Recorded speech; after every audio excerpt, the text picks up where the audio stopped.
Let's take a look at the next quadrant in the imperfection action chart. Minimize.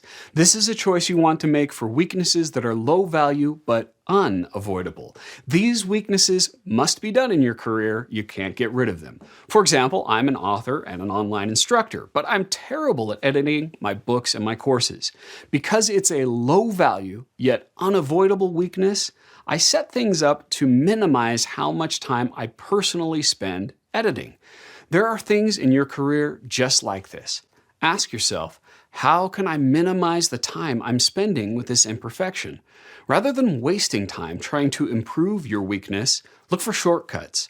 One way is to use technology to help you. For example, many people find that it's easier to speak their words rather than write them out, so you can use a voice dictation app. Or perhaps you regularly get bogged down in scheduling appointments. An online scheduler can help. For anything you do repetitively in your day, ask, is there an app that can reduce the time I spend doing this? Another approach is to do a better job of delegating. If you're a manager, look at these tasks and consider if there's someone on your team who has a strength in an area where you're weak. If you're not a manager, have a conversation with team members to see if there's a better way to distribute the work.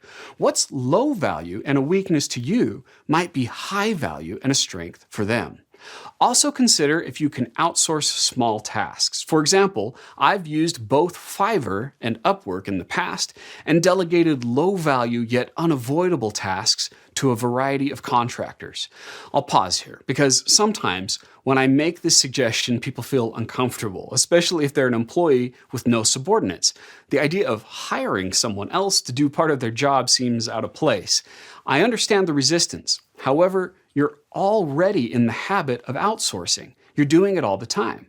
For just one example, you might hire someone to make food for you at the local burger place and another person to deliver that food to you. You've even delegated the responsibility of creating career training to me.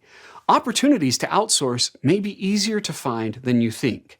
Even if you're not able to hire a contractor, look for ways to tap into the work others are already doing to minimize your weakness.